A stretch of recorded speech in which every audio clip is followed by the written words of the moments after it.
Welcome to our basic life support training. In this session, we'll cover some essential questions and answers to help you be prepared in emergency situations. Let's dive into our first question. What are the 5 steps of CPR? The first step is airway. Open the victim's airway by tilting their head back and lifting their chin. Next, breathing. Check for breathing by looking, listening, and feeling for breath. Then, compressions. If the victim is not breathing, start chest compressions at a rate of 100 compressions per minute. Fourth, defibrillation. If available, use a defibrillator as soon as possible. Finally, repeat. Continue CPR until help arrives or the victim starts breathing on their own. Now, let's understand the rationale behind these steps. Airway. Ensuring a clear airway is essential for oxygen to reach the lungs. Breathing. Assessing breathing helps determine if CPR is necessary. Compressions. Chest compressions help circulate blood and oxygen to the brain. Defibrillation. Defibrillation can shock the heart back into a normal rhythm, if needed. And repeat. CPR is a continuous process until the victim is revived or help arrives. Moving on to our next question. When should I call 911? Call 911 immediately if the victim is unresponsive, is not breathing, is bleeding heavily, or has severe pain or discomfort. Here's why these situations are critical. Unresponsiveness.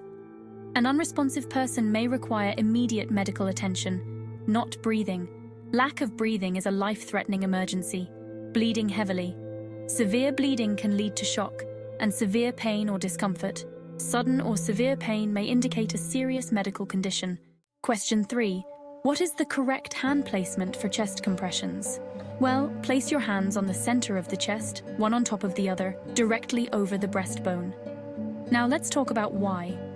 Compressing the correct location is crucial for effective blood flow. And by placing your hands directly over the breastbone, you ensure that pressure is applied to the heart. Question 4. What is the correct ratio of compressions to breaths during CPR? The correct ratio is 30 compressions to 2 breaths. Here's why.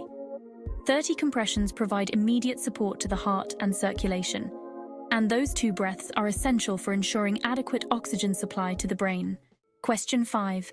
What are the signs of a stroke? The acronym FAST can help you remember the signs of a stroke. First, face. Ask the person to smile. Does one side of their face droop? Next, arms. Ask the person to raise both arms. Does one arm hang down? Then, speech. Ask the person to repeat a simple sentence. Is their speech slurred or unclear? And finally, time. If you observe any of these signs, call 911 immediately.